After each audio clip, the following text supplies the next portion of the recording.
aisle so that we can start and continue the conversation. Right? Back to you, Funny, and the moderators. Please, please, please, all Okay, yours. thanks, Harsh. Yeah, so we'll have one final question and then maybe take a comment from Jayashree. So Sudha, uh, so you started, um okay, let me state it the other way. So governments need technology, but technology is ever changing at a very fast pace, right? And I learned that you're helping governments in various states get these technology into the government organization. So how are you doing it, and what's the genesis of it? So there are two important trends to take cognizance of. One is the emergence of digital public goods, right? It all started with UID and Aadhaar.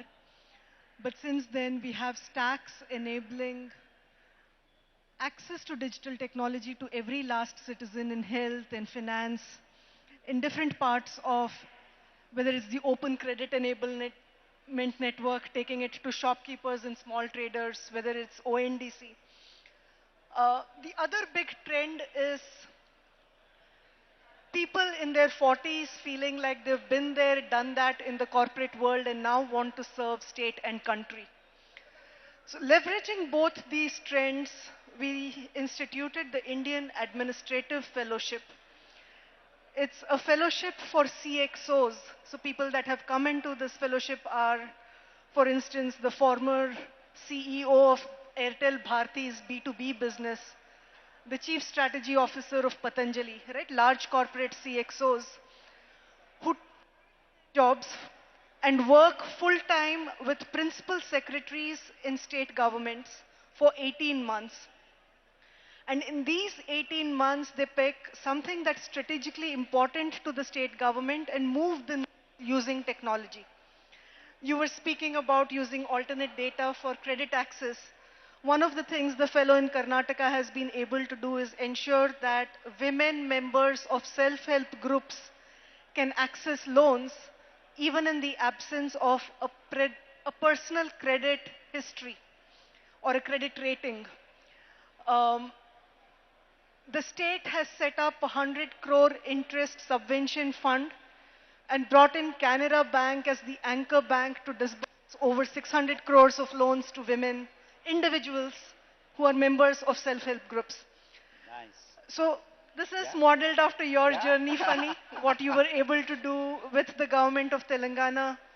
It's Uh, actually, you know, the the Sutradar is the actually here. Sutradar is here. Yes. So, KTR Garu, just now, Sudha was just saying that they launched this Indian Administrative Fellowship Program, which they've taken to different governments, different states, where they take people like me into the government.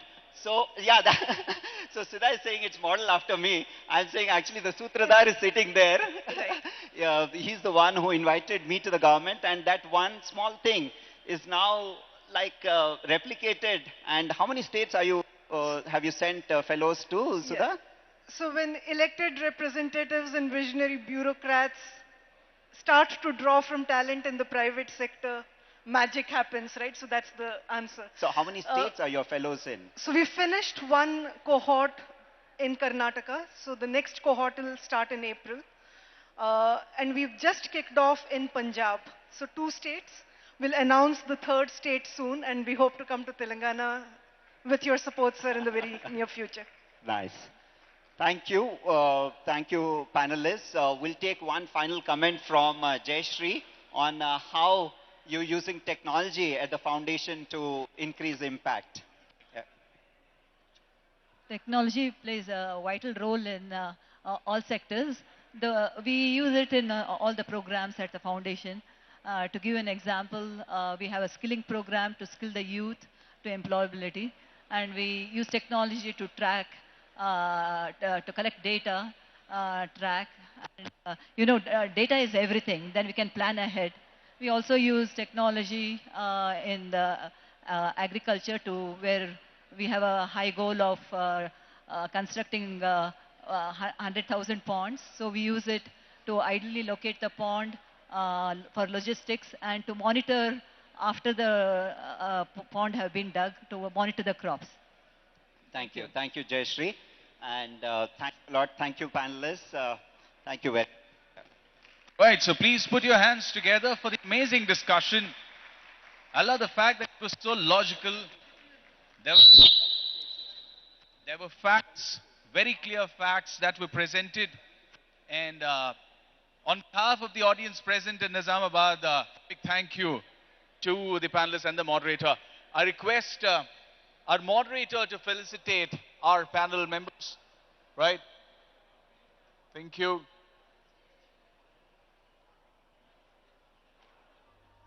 It's brilliant to start the day with absolute rock stars on the stage, right? People who are there everywhere. And thank you so much for being yourself and continuing your journey for us more than anyone else. Please put your hands together. Thank you so much.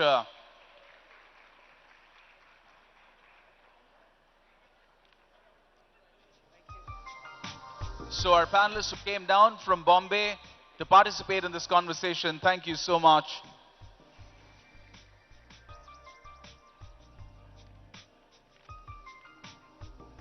And we always have a soft corner for people who create an impact in the social space. Thank you, Sudha, for being yourself. And thank you, Funny, for conducting this with such ease. Now that we hear, it's also time to hear from the CEO of Kakatiya Sandbox. I request Manish to please come up on stage. And the only note that I've heard about him is nobody has seen him sleep or eat in the last 3 days because he's been slogging that hard. So Manish, we would love to hear from you, your address for Development Dialogue 2023 Nizamabad.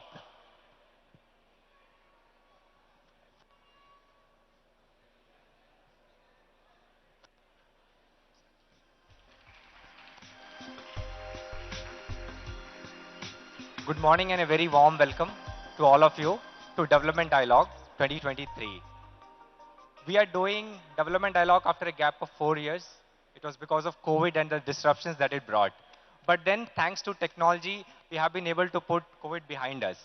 Technology that came to our rescue in form of vaccine, in form of the tremendous amount of logistical support that was needed to deliver those vaccine, in form of testing kit, in form of contact tracing and so on and so forth. So one thing that COVID has done before going out of our way is that it made sure that we understand the importance of technology. But then that's not it. We need to ensure that technology is used for social good, for social impact. And then it is my unique pleasure that there could not have been a better face to represent technology in Telangana and India than Shri KTR Garu, Honorable IT Minister and Industries Minister. So I wholeheartedly welcome you, sir, to this gathering. I would also like to welcome Prashant Reddy Garu, Honorable Minister, all the beloved MLAs of Nizamabad, and all Collector Garu, CP Garu, and all the other political dignitaries present here. Now there are people who have used technology to build large companies. And they have learned so much in that process of building those large companies. And after they have done that inning on entrepreneurship, they have come to use that technology at scale and for impact to do social good. And I'm very happy to see 4 of them here. So I would like to welcome Desh, Jayashree, Raju Garu, and Funny here to this gathering of Development Dialogue 2023. Development Dialogue, in a way, it's a very unique gathering. There is not a gathering where in the same mix of crowd, you will find farmers, you will find women micro-entrepreneurs, you will find corporates, you will find startups, you will find faculties, you will find government, you will find all sort of representatives from all stakeholders. Now, so I would want you to at least ensure that you talk to one of these and get one story out for yourself. So if you meet one farmer, get one story, one woman micro-entrepreneurs, get one story, meet one startup, meet one corporate, or somebody who wants to do social good, then I think the true purpose of Development Dialogue will be successful. Now, this is not a gathering that we are just randomly put together. This is a very unique community that Kakatiya Sandbox has built over the last 9 years. We have built it brick by brick. And that's the gathering here. I fondly remember a story from a program that we do. It's called Skill in Village, where we used to run this program for 2-3 years. And after 2-3 years of running this program, the Sarpanch came to us saying that I would like to write a check for 25,000 rupees and then be part of this program to make it sustainable, to make it viable. Now that's the community that has gathered here, the community that truly wants to be part of economic transformation of North Telangana. Overall, over the 9 years, Kakatiya Sandbox has been able to generate $50 million of economic impact for 100,000 families. We work with 100,000 farmers, 5,000 micro entrepreneurs, more than 2,000 skilling students, and numerous startups. And all of that has done right here from Nizamabad for the social impact of North Telangana. Sometimes people ask me, what am I doing here? While all of this is happening, how are you the center of it? You have the profile to be in some tech center around the world. You graduated from NIT Trichy. You are in corporate sector. You're working with different governments. Why are you here in Nizamabad? To them, I humbly say that if the pursuit of purpose and happiness can take people to the higher Himalayas, this is my purpose. And I'm just happy to be here. Well, thank you. Nowhere you will find an opportunity to work with a farmer who's so smart and always thinks from the first principle to people who are the philosophers of the world and the best thinkers of the world. That opportunity is rare to come by. So if any one of you among the crowd is thinking of taking that hard plunge to make this social impact, I'm happy to share my experience, talk on the side, and I will tell you just one phrase. It's all worth it if you take that plunge and actually do that work. Then at last, I personally believe that's all about people. People is what create impact. People is what bring the change. So today, I would say, let the shoulders rub and inspiration fly. To all of you again. Thank you.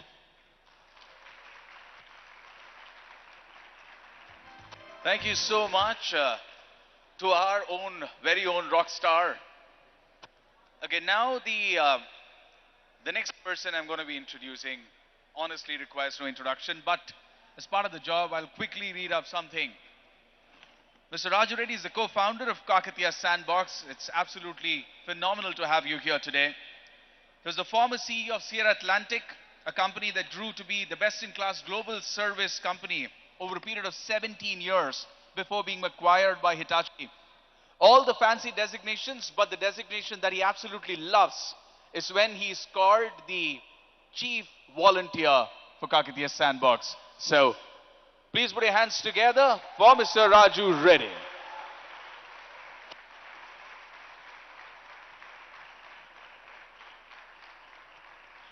Thank you. Good morning, everyone. Good morning.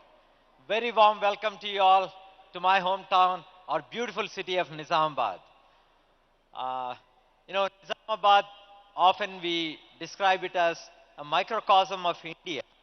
Truly a diverse group of cultures, languages, religions, and I see that in today's audience we have people, by the way, that have come from all over India, several chief executives, and people from US and other parts of the world.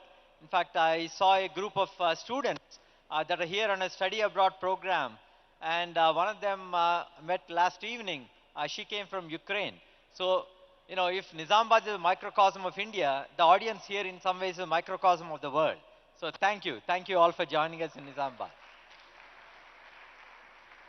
And a special welcome to our chief guest, a dear friend, our Honorable Minister KTR Garu.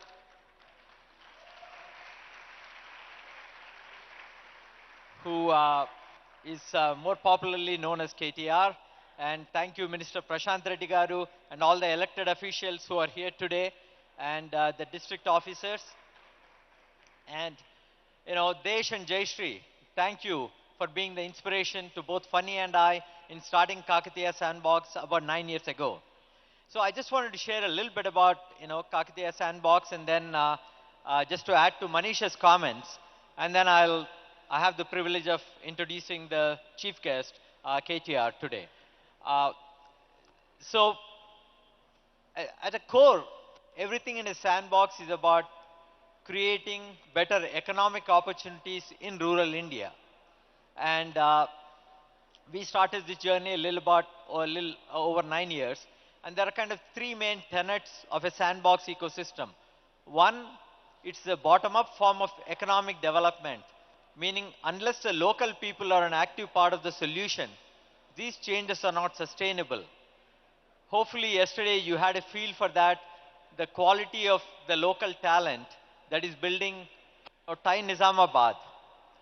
By the way, how many of you knew that there was a Thai chapter in Nizamabad before?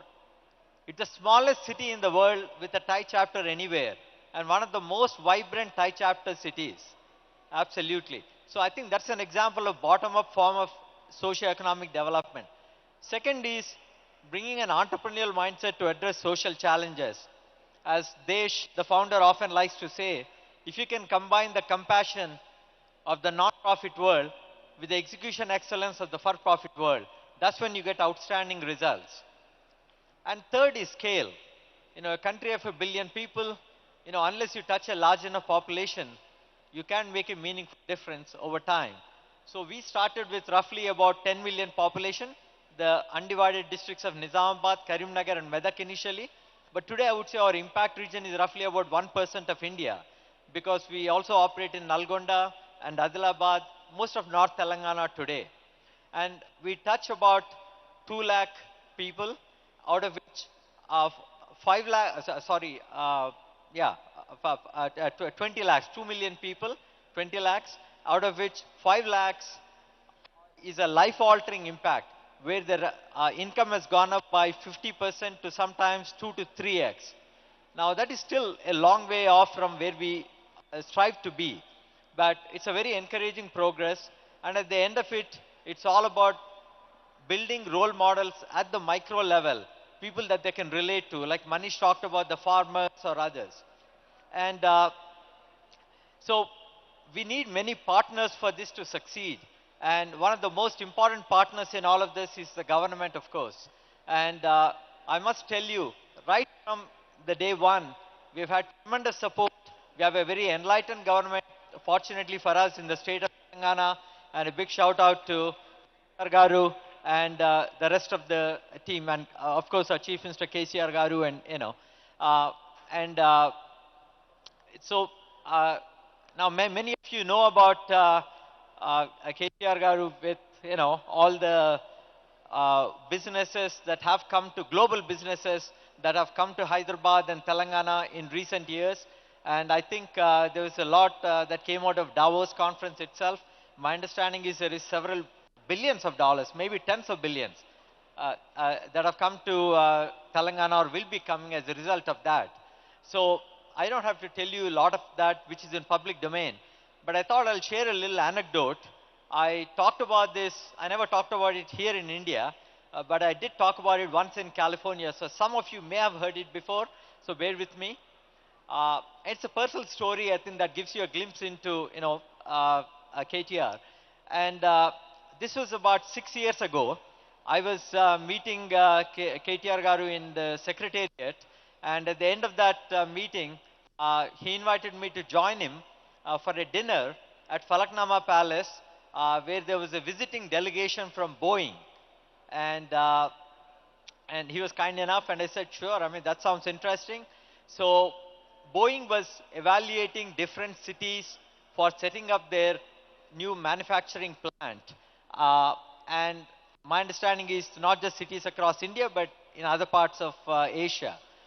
And I was seated next to a gentleman, a Caucasian, who was visiting India for the first time.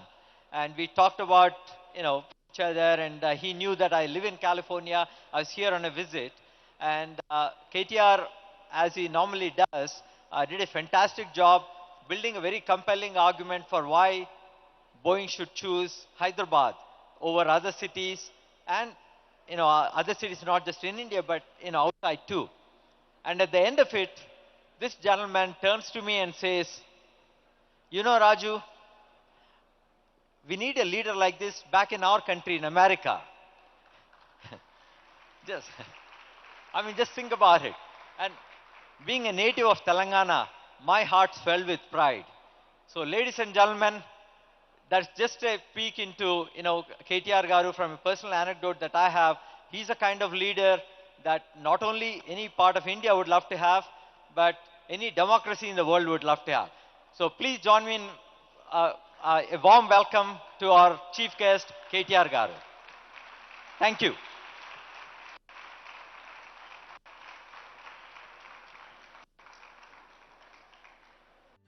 Serenity model high school విద్యార్థులకు అమ్మఒడి, సామాన్యులకు అందుబాటులో ఉన్న బడి serenity. Medchal జిల్లాలో మేటిగా నిలిచి సాటిలేని ఫలితాలను సాధిస్తున్న నంబర్ 1 స్కూల్ సెరెనిటీ. మా ప్రత్యేకతలు ప్రతి విద్యార్థి పట్ల వ్యక్తిగత శ్రద్ధ, activity based learning and digital classrooms, computer lab, 100% ఫలితాలు, sports and cultural activities, yoga, abacus మరియు Vedic maths education. Please visit Serenity Model High School, Nagaram. Admissions are in progress. Call 040-271-46899 and 040-271-48699.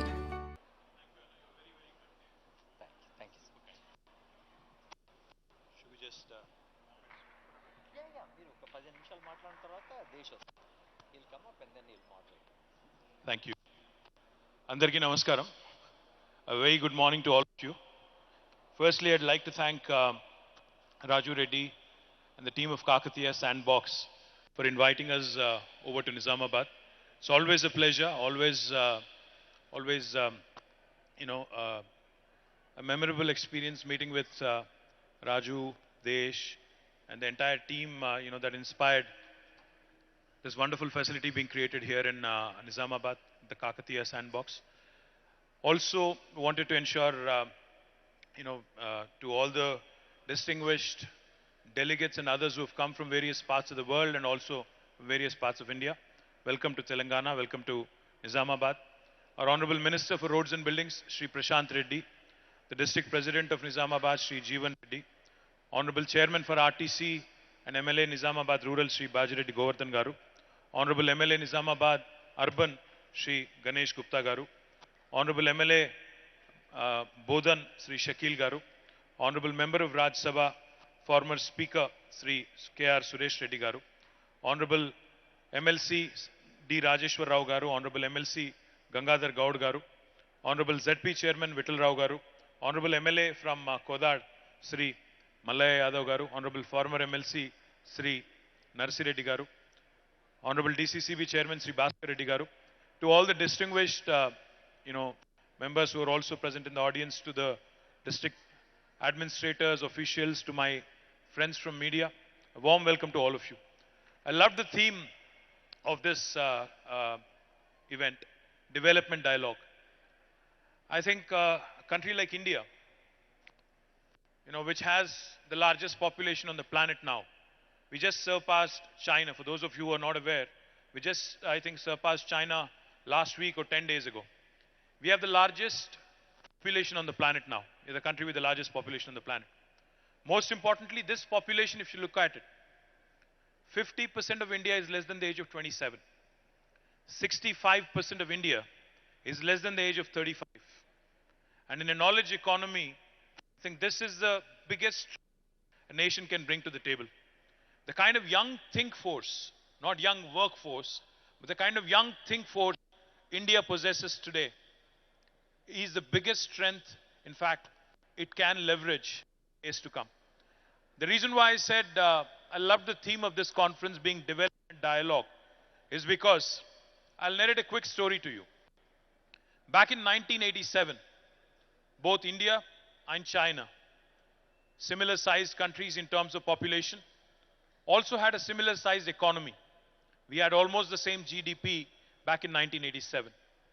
But if you actually move forward to 36 years later, today, China is the second largest economy in the world with $16 trillion of GDP size, whereas India is still languishing at $3 trillion with the dreams of a 5 trillion economy.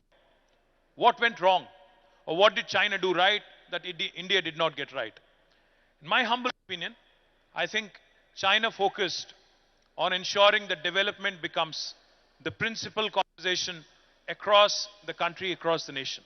Unfortunately, in India, I think very often politics takes center stage and economics unfortunately takes a back seat. Now, the reason why I said I love the theme of the conference here is because the conversation which always centers around development, especially for a third world country like India, for an emerging economy like India, will only ensure that the policy makers, the lawmakers, the legislators, the elected representatives, their focus should remain on the right things. For instance, in Telangana, under the dynamic leadership of our Honorable Chief Minister, Shri KTR Garu, we have focused on getting our basics right. Back in 2014, right about the time when Kakatiya Sandbox was formed, the state of Telangana also came into being on the 2nd of June 2014. When we started this journey in the new state, there were a lot of apprehensions, there were lots of doubts. In fact, we started our journey as a power deficit. State of Telangana, in fact, when Manish was, Funny was talking, also when Raju was talking, they all mentioned farmers and the rural livelihoods, etc. In Telangana, for those of you who are not familiar with this state, we had, to the formation of the state, we had 25 lakh plus, 2.5 million plus tube wells that have been sunk in by the farming community here. Billions and billions of dollars over a period of last few decades. They have sunk in many, many bore wells into the arid, dry region of Telangana. While there is enough water in our rivers, Godavari and Krishna, it has not been leveraged. While there are enough minor irrigation tanks, almost 46,000 lakes and tanks, they have not been leveraged. Irrigation was primarily rain-fed and it was dependent on tube wells and bore wells. Now this is something that was the challenge when we started our journey as a new state. Because we started our journey as a power deficit state. When our Honorable Chief Minister assumed office on the 2nd of June 2014, he made it his primary task and primary challenge to address this power deficit situation. In a matter of 6 months, just 6 months, from the day he assumed office, he made sure that the power deficit situation has changed, and today I can proudly say that Telangana is a power surplus state which can actually supply electricity 24/7 to the farming community free of cost in India. And we are the only state in India which provides free power 24/7 to the farmers. We also produce and supply quality power to both domestic and also industry sector in our state. The reason why I'm mentioning this today is because in the last 8.5 years, numbers will tell you a story. The development dialogue that we're talking about today is already a work in progress in Telangana. When we started our journey, the per capita income of Telangana was 1,24,000 rupees. 124,000 rupees. As of March last year, March 2022, the per capita of Telangana has increased to 278,000 rupees, 2,78,000 rupees.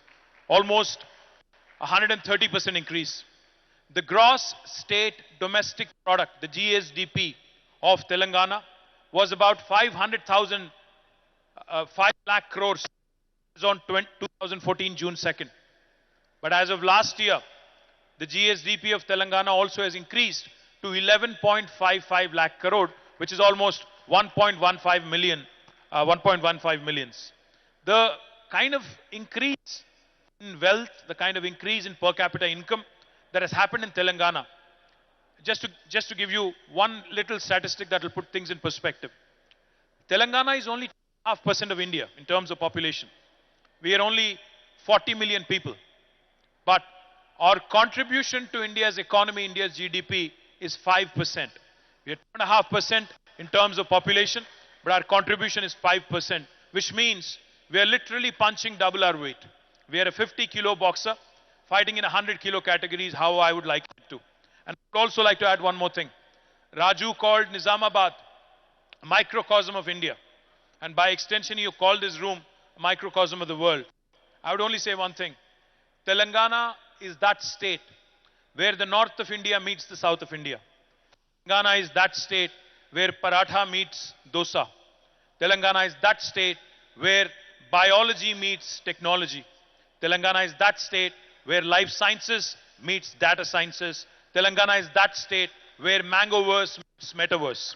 And Telangana also is that state which is focused extensively on holistic integrated development.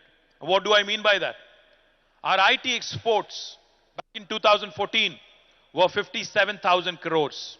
As of last year, they have risen to 1,83,000 crores. Our agriculture activity has expanded by almost 6% in terms of our GSDP valuation. It has increased by 119% overall.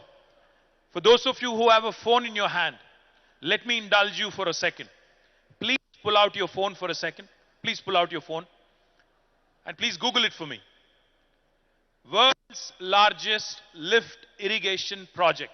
Let me repeat. World's largest lift irrigation project. Can somebody tell me the answer?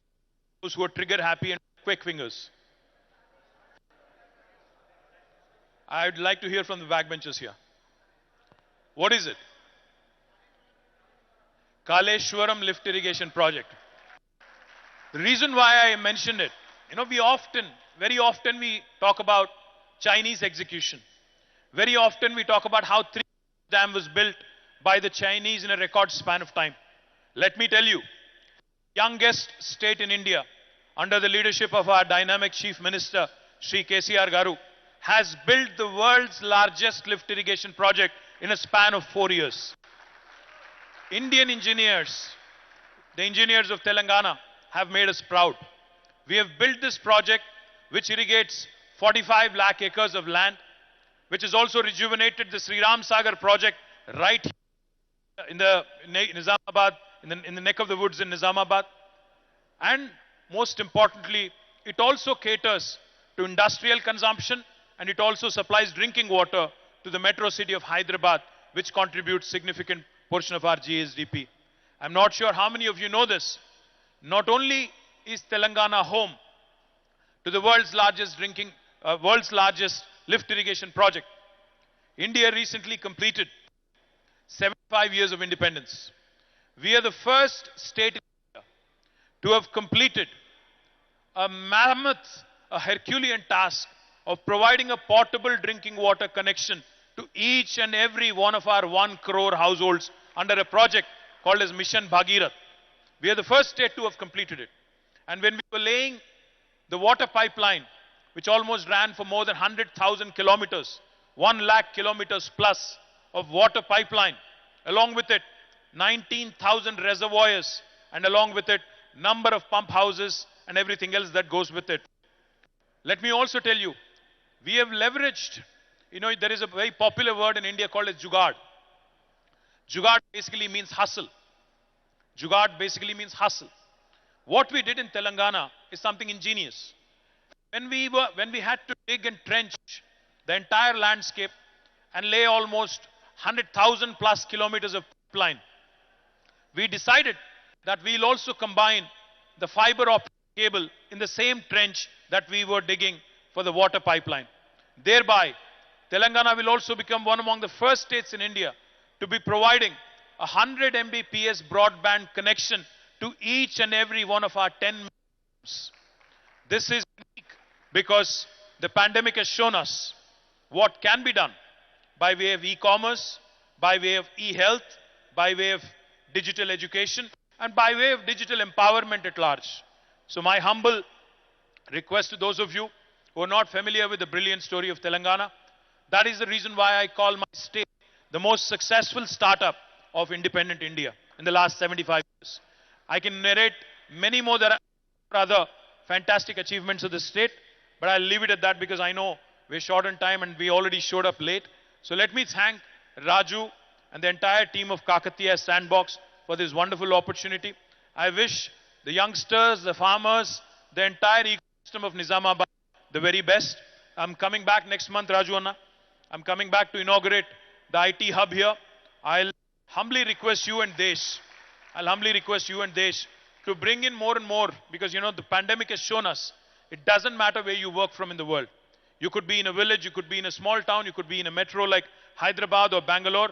I think now in a digitally connected world, in a world where youngsters from tier 2 towns actually have more fire in their belly, we need to ensure that the rural innovators, the social innovation, the tier 2 town innovators from Nizamabad, Khammam, Nalgonda, Mehboob Nagar are all given ample opportunity and equal opportunity to ensure we create a level playing field. So I thank you for this opportunity. I thank all of you, in fact, for giving me this opportunity. And I once again welcome Desh and Raju back onto the dais. coming. Thank you. Thank you so much. Thank you, sir. Request you to have a seat because we're going to have a fireside chat as well. Now, there are very few people in the country who can spontaneously captivate an audience, and then we have one household which has two of them. So all of us know who I'm talking about. Please put your hands together. Now, again, another redundant job of introducing Mr. Desh Pandey. With that kind of a name, you just can't get things wrong. He's the president and chairman of Sparta Group LLC, a family investment office, and also the chairman of Tejas Networks. Desh is the co-founder of Desh Pandey Foundation, a global philanthropic organization nurturing innovation and entrepreneurship in universities and cities across USA, Canada, and India.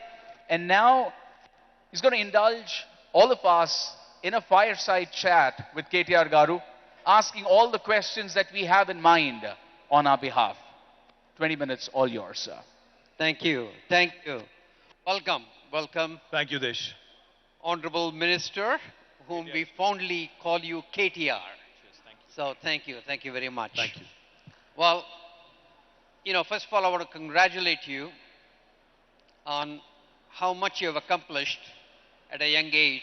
Just looking at your Wikipedia, and I realized that I graduated and left India in 1973 when you were not born yet. So congratulations on getting Cheers. so much done at a young age. Like you talked about, Telangana has achieved a lot in the last 8 years.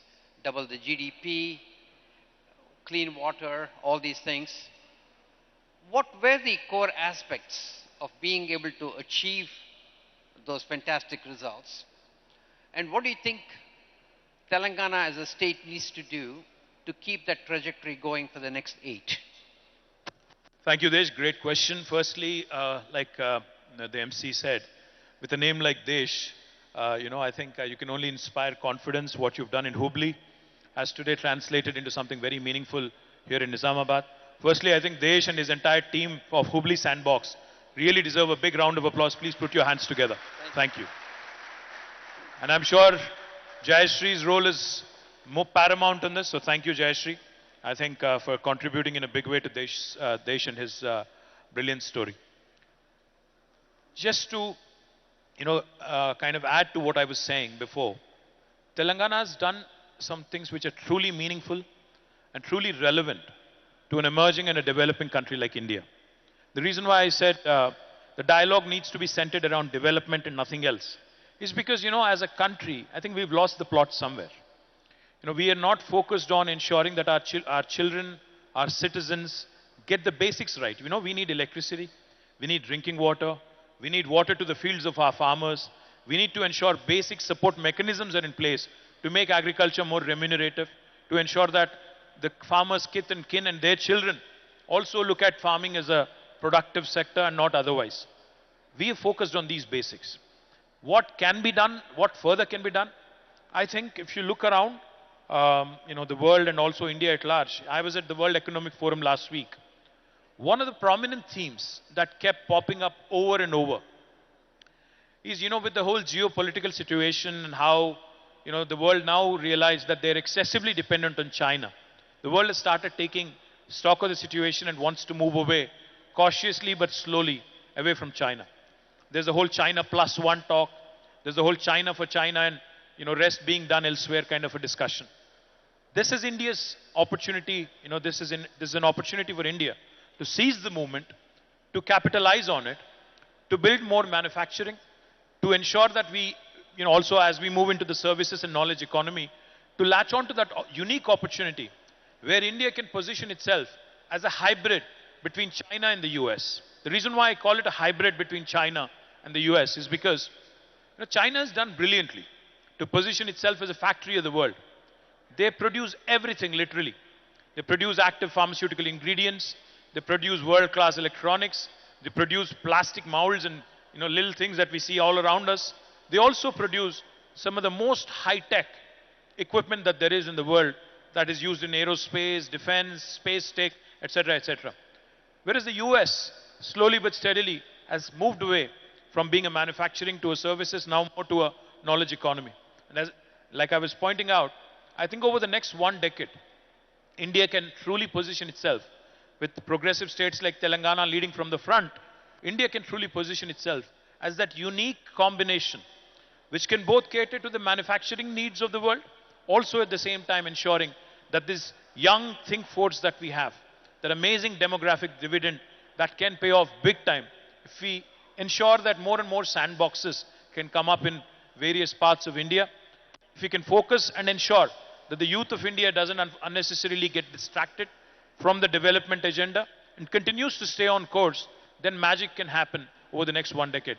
The last thing I'll mention on this count, Desh, India does not have the luxury of leapfrogging anymore. We cannot allow leapfrogging to happen. We have to literally pole vault. Because what US was able to achieve in the last, say, 1 century or so, what China was able to achieve and accomplish in the last 2 decades or so, India has to do that in 1 decade. And that is the window of opportunity that India cannot miss out. And more such unique opportunities where ecosystem and multilateral, cooperation opportunities between the government, the private sector, the academia.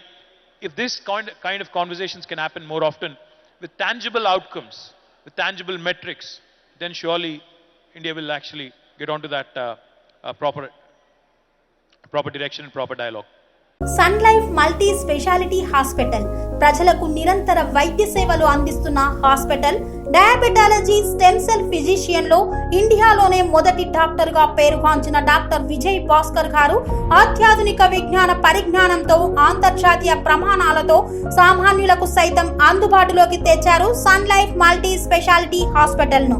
అనుభవజ్ఞులైన వైద్యులతో అన్ని రకాల వైద్య సేవలు, operations, surgical ఎమర్జెన్సీలు, plastic సర్జరీలు, చికిత్స అందించనున్నారు. 24 గంటలు అందుబాటులో pharmacy మరియు అంబులెన్స్ సౌకర్యం కలదు.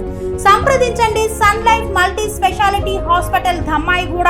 Contact number 8121678234 9700971100. No, totally agree with you. Also, I'm a big believer of democracy. It's it's very messy process, but it has an ability to include everybody and do the inclusive growth. In fact, I remember in 1980s and 90s, somehow there was a feeling that Japan had won and US was going to lose. And it's amazing what they did over the next 20 years. They just reinvented themselves. And similarly, they will. And the geopolitics offers a fantastic opportunity for India. And also, it's very heartening to see, for example, India really stand up and start making iPhone 15s, which is one of the most complex technologies. So the fact that they can master these things, I totally agree with you. How important do you think is the inclusive growth to be able to achieve the dream? Democracy is good. I completely agree with you. But demagoguery is not. Democracy is possibly our greatest asset, besides the think force that I just talked about. But demagoguery and, insulting our institutions, insulting our own people, dividing people in the name of religion, etc., can never make India, can never propel India into the first world orbit. What can aid, the inclusive growth opportunity that you just discussed, that you just mentioned? I firmly believe 3I. Honorable Prime Minister had called all the political party representatives a couple of years back for a dialogue. I told him one thing on behalf of my party, the Bharat Rashtra Samiti. I told him, sir, the 3I mantra needs to be followed. First I is innovation, second I is infrastructure, and third I is inclusive growth. Unless you mix these 3 I's and come out with a very unique model, because if you think about it, young Indians today, with the kind of access they have, we are all drowning in information, but like they say, we are all, grasping for knowledge and grasping and clutching for wisdom, I guess. Young Indians today have the access to the information, have amazing ability to also solve the world's problems. And they have stars in their eyes. They have the ability to really come out and, aim big at the globe and, solving global issues. provided we give them platforms to actually, provided we give them wings to their dreams. So in Telangana, we founded what is called as T-Hub, which is the world's largest technology incubator now. Not only did we find the T-Hub, not only did we set up the T-Hub, today Telangana is uniquely positioned with women entrepreneurship hubs called as a V-Hub. We also have created TSIC, the Telangana State Innovation Cell. In fact, Funny is here. He was our Chief Innovation Officer of the state of Telangana for a very long period. I'm thankful to him for that. And also, we have created a number of institutions, including a very important institution called as TASK, the Telangana Academy for Skills and Knowledge.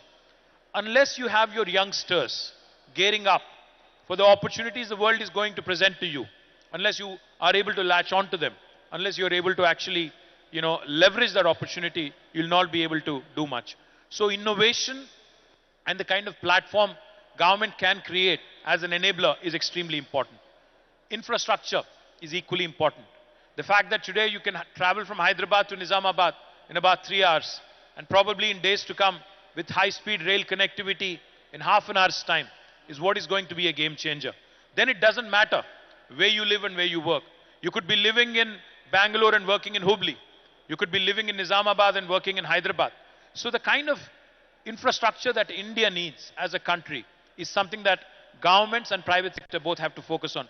Not only national highways, rapid rail connectivity, also ensuring digital infrastructure is in place so that it becomes a level playing field irrespective of which town and which village you reside in.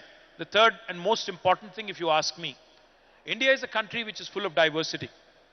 Everything in India changes every 150 kilometers.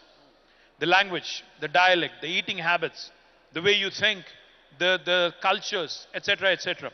India has 22 official languages, 300 unofficial languages. The language you speak at home versus the language I speak at home, while we are both brown skinned, are as different from each other as are possibly German and French. So this diversity of India needs to be respected. We all, as governments and as private entities as well, we all need to ensure that innovators, irrespective of what background they come from a rural area, it could be a woman or a man, it could be a youngster or an old guy, irrespective of who you are, what religion you belong to, or what social class you belong to, you need to be given opportunities that are equal and inclusive. With this 3I mantra, I sincerely believe India can propel itself into the first world. So, in the crowd here, we have a lot of well-meaning citizens, very excited young people from rural India. What can they do in their individual capacity to contribute to the growth and get India to achieve its deserved position globally? I think all of us Indians, have been taught from a very early stage. When I was growing up as a young man in 80s and 90s, I used to see around me that, while we have this amazing problem-solving ability, we are always taught from a very early stage not to take much risk. We are told that you can be a job seeker, not a job creator. Entrepreneurship is something that has not been, promoted as a culture among Indian society. From a very early stage, Indian parents tell you, become a doctor or an engineer, get a job, settle in life, get married, have children, buy a house, buy a car, etc., etc. Not a single Indian parent would actually tell you, go out into the world, chase your dreams, follow your dreams, and be ambitious and actually take a risk. Unfortunately, debt in India is looked down upon, frowned upon. So this fundamental shift in attitudes that we ought to be risk-taking, we ought to think big, we ought to think global, and if we are solving a problem, remember that you're solving 1/5 of humanity's problem. So therefore, I think our ambition, our vision needs to expand a bit. Our risk-taking appetite needs to expand a bit more. And culturally and sociologically, Indians need to start thinking big and start experimenting. Remember, after all, it's one life with a very limited lifespan, with a very limited capacity. So therefore, we need to risk a bit more is what I would say. And youngsters here especially, I think in my time, in Desh's time when we were growing up, I think there wasn't much appetite of capital. And today's India and today's world, capital is not a challenge anymore. You can raise capital if you have the right kind of idea. If you have the right kind of product, the markets are there to lap it up. So therefore, I think taking a bit more risk, thinking big, thinking global, not just thinking India, I think that's the way forward from an Indian youngster's perspective, if you ask me. Well, I also want to thank you for personally finding ways to do it. You know, I was in Basra yesterday and met these 10,000 students who are the cream of the crop. And this new initiative that Raju and Venkatraman have to really inject this entrepreneurial spirit in them is something that we really need to keep pushing, I think. Because when you ask them what would you want as the future, they all say government jobs. And so I think we have to make them a lot more ambitious, a lot more entrepreneurial to move the country forward. Now, you know, we talked about how democracy is a good thing, but it has its own limitations. In fact, it's worse in US than in India, because in US, congressmen have to get elected every 2 years. So as soon as they get elected, the election starts again. The re-election starts. So what are the secrets to make sure that in democracy, the bureaucracy and the political engine can be productive? Well, I wish there was a short answer.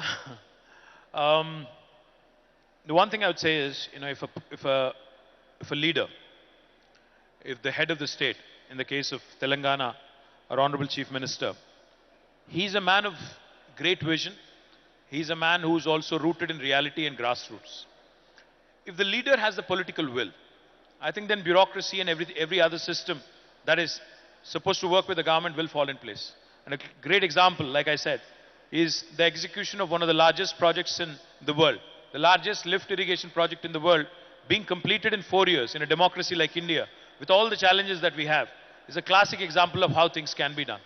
But having said that, I think besides the political resolve, the political will, what matters also, sincerely, I'm saying this with utmost sincerity, I think politicians should stop worrying about winning their next election all the time. If we decide that it's okay to lose an election, if we decide that it's okay to actually sit out, maybe next 5 years, then we can get a lot of stuff done, honestly. Otherwise, you know, you're always sucking up, you're always trying to win the next election, you're always trying to do what is more popular than what is right. So therefore, I think that fine balance that is missing is something that India needs to find. Unfortunately, it's easier said than done, but I think there will come a time when development will take center stage and not halals and hijabs and other nonsense. And then I think India will actually move forward in the right direction with the right kind of intent and with the right kind of goals. Yeah, thank you. Thank you. Well, we have 5 more minutes with KTR. So if any of you have your questions that you want to ask him, please come forward and maybe we can ask them 1 or 2 questions. So please stand up and come here in the front so that we can bring a mic to you, because we don't really have a lot of time. So KTR, one of the things that US seems to be doing pretty good is engaging the private citizens into the bureaucracy, more as experts, right? Because our bureaucracy comes from an administrative capability and not really a vertical capability. I know you're trying that with people like Funny and so on. How can we make more of that happen? Great question, Desh. In fact, in Telangana, not only we have Funny, but in fact, my entire Department of Industry and Commerce and IT, Information Technology, has almost 15 different very bright young people from the industry who are working in various very senior positions. In fact, one of the gentlemen is working with us for the last 8 years, who is heading now our director as Director of Electronics and Semiconductors, is currently in the US. So what we've done in Telangana consciously is we've co-opted for the best of the talent that there is in the private sector. We have invited them to be a part of the government and use this lateral entry as an opportunity to ensure that we get the best expertise. And I think you rightly pointed out, bureaucracy in India is more of an administrative capability. And bureaucrats in India are using to sit in their ivory towers and with all the entrepreneurs coming to them and, literally pleading with them, ki sir, ye kar do. Unfortunately, unless we change that mindset a bit by pushing them more aggressively, by ensuring that they also get exposure to the private sector. In fact, if you ask me, I would send most of my bureaucrats into the private sector for a couple of years so that they understand, what the other side of the table looks like. So therefore, I think a mix of both, sending our bureaucrats and bureaucracy into the private sector for a bit, and also getting the private sector into government sector to co-opt them, I think is the right model. Way forward, I would imagine, more and more positive outcomes with measurable, goals, like how you do your performance appraisal. Yeah. Now that sort of a system also needs to be brought into government, and I think a combination of all this would really help. Yeah. Oh, that would be fantastic. So, any Aye. questions? Yeah. Yes. This is a fast-growing state. I was born in Hyderabad. My name is Sandhya Prakash. My question to you is, what is the program or the plan to have women leaders in the state of Telangana or all over the country as well? What would you see is the vision where more and more women can be there, represented, elected representatives as well, and also at the MLA level and other areas? So is there Soumya, a right? proper plan? You said Soumya, right? Sandhya Prakash. Sandhya. Thank you, Sandhya. Great question. See, honestly, we have not done enough justice. I'll not give you a fake answer. We have not done enough so far. There's still a lot of room. But I'll only urge one thing of women leaders and women representatives. See, today in Telangana, we have 50% of women representatives in both Gram Panchayatis, municipalities and Zilla Parishads. We have 32 Zilla Parishads, 142 municipalities and urban local bodies, 12,769 Gram Panchayatis. We have 50% women leaders there. But in the legislature and the parliament, in legislature we have 119, MLA seats, 120 rather, out of which we only have 6 women legislators. And in parliament again, out of 543, I'm not sure how many women parliamentarians are there. The only way we can change this is, of course, continuing to push and maybe bringing in legislation. The 33% reservation bill that was talked about, because, affirmative action, no matter wherever in the world, be it in the US or be it in a developing country like India, the one way things can happen is by way of legislation. My party, led by our Honorable CM, has always wanted the 33% reservation bill to be tabled. So hopefully, the day is not far, hopefully, like I said, because unfortunately, we don't run a government of India now. So whatever was within our purview, we brought 50% reservation there. But I hope and pray that government of India also will wake up and bring in this legislation.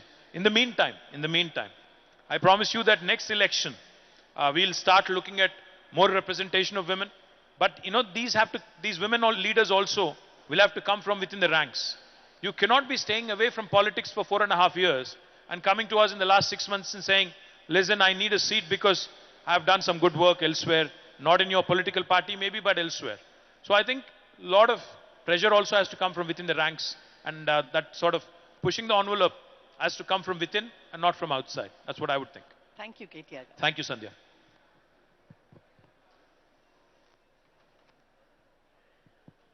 Hi, my name is Shravya and I live here right in Nizamabad. I have a question for you. A lot of entrepreneurs tend to move out of Hyderabad to Bangalore because the ecosystem is stronger and it's beginning to change. But how do we pole vault as a state to retain all our entrepreneurs here in Telangana? And what do you see we should do? You mean you don't want to move from Nizamabad and you want to resist the temptation of moving to Hyderabad or Bangalore, is it? Yeah, I want to know what is it that the state can do to retain talent in Telangana, be it Hyderabad, Nizamabad, wherever, and stop them from going away to Bangalore. You know what? I think it's a bit regressive to do anything coercive to stop people from migrating. No country has succeeded doing that. China has tried very unsuccessfully to contain people from urbanizing because they realize that urbanization is a real problem, suburbanization is a real problem. But coercion does not work, Shravya. What we have to do as governments is create better livelihood opportunities, better education opportunities, better healthcare opportunities. These are the 3 fundamental things why people migrate. Better livelihood is why most of the students go to the US and UK and elsewhere, because they believe a United States degree, including myself, I have been to the US and I've gone to school there. Why do we migrate? Why do we actually go abroad? Because we believe that the degree that is conferred on those, by those universities actually holds a better value. So unless we compete with them and create better institutions, we cannot contain them. Likewise, why does somebody from a small village move to Nizamabad? Why does somebody from Nizamabad move to Hyderabad? And why does somebody from Hyderabad move to US? See, this is a process. This is a journey. What we have to realize is human beings by nature are in constant pursuit of excellence, are in constant pursuit of social empowerment and economic empowerment. You can't find fault with the human nature.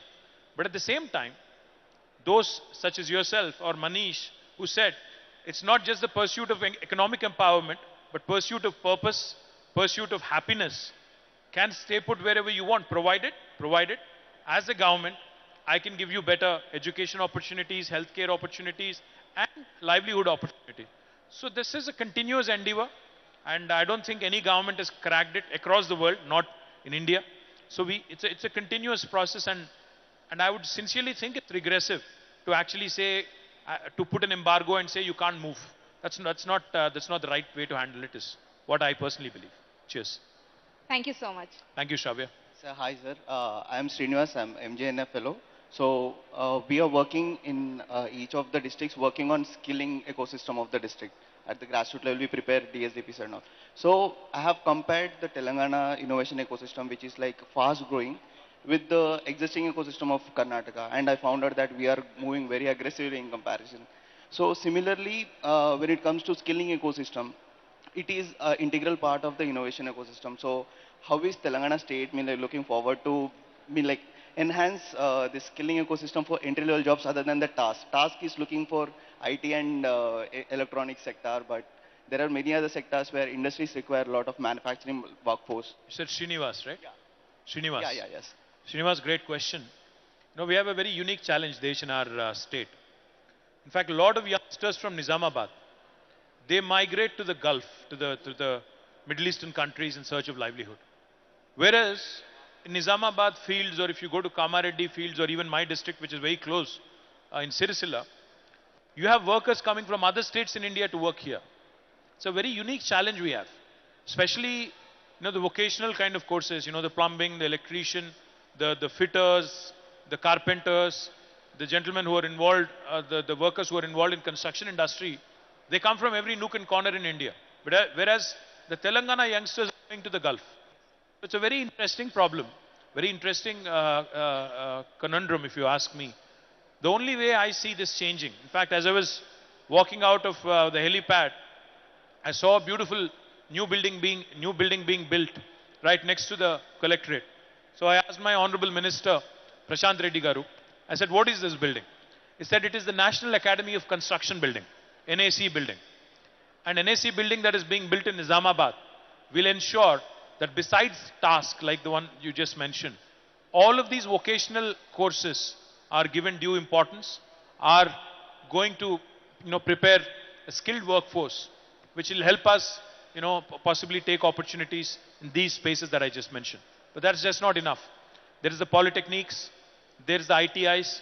Unfortunately, we have not focused enough on them, but we are getting to that stage where we'll probably start looking at more and more internships, apprenticeships, and practice school kind of an option, where we can have these children working, doing their diploma courses, work in the industry for about 6 months, gain practical exposure, so therefore become more readily employable by the time they graduate.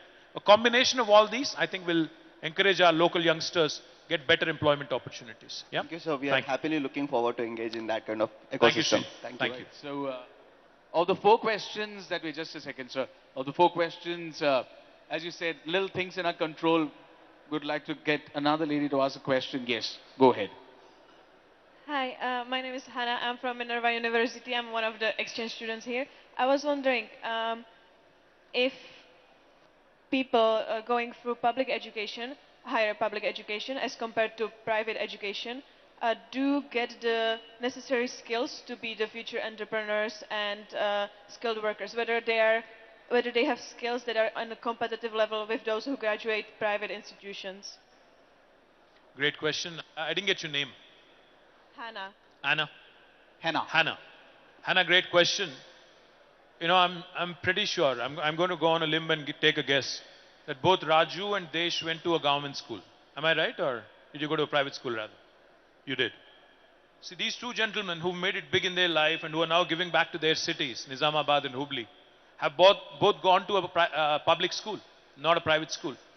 So, you know, it doesn't really matter whether you go to a public school or a government school or a private school, as long as, you know, you have the ability to imbibe, learn, and be ambitious in terms of your worldview and world outlook.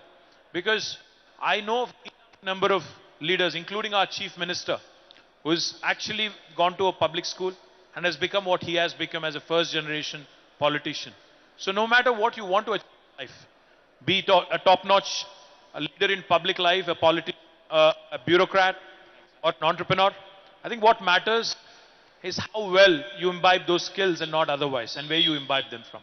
So I hope I answered your question partially at least. Cheers. And Hannah, also I'd like to add that the fact that you are coming to India and spending 3 months will make you a better entrepreneur. So why is it that people from Nizamabad do well in Dubai, people from Orissa do better in Nizamabad? Because out-of-box thinking is very natural for people when they come from a different place.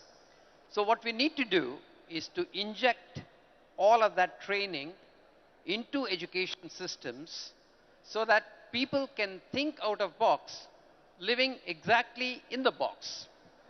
They don't have to go far away to learn all this, but having a conscious way of exposing people to different experiences is what makes them creative. And so, fantastic. Thank you. Thank you very much. You know, I think... Thank you so much. Request Mr. Desh to stay on stage and also felicitate KTR Garu. Thank you so much, KTR Garu, for your time and patient hearing to all the questions and responding to all of them in your trademark style. Right? Thank you, Chief. Thank you, thank you, thank you. Right? Shri అవధూతాశ్రమము బోధానంద సత్యారామూర్తి ఆర్యుల గోసేవాశ్రమము మరియు వృద్ధాశ్రమము పడాల ఆశ్రమములో గోసేవ గోవుల దానము స్వీకరించుట మీ నవగ్రహ దోషములు పోవుటకు గోపూజ చేయబడును మూలికా వైద్యము గోపంచగవ్య వైద్యము చేయబడును యంత్రములు తావీదులు ఇవ్వబడును శాంతి హోమములు చేయబడును మీ ఆత్మీయుల పుట్టినరోజు పెళ్లి రోజు మరియు వర్ధంతి వంటి ముఖ్యమైన దినములలో గోసేవ లేదా అన్నదానం చేయదలిచిన వారు సంప్రదించండి మా వృద్ధాశ్రమంలో ఖాళీలు కలవు చేరదలిచిన వారు సంప్రదించండి శ్రీ శ్రీ శ్రీ స్వామి బోధానందగిరి శ్రీ అవధూతాశ్రమము అయ్యప్ప స్వామి గుడి దగ్గర పడాల తాడేపల్లిగూడెం 2 సెల్ నంబర్స్ 7981356374 96180 34138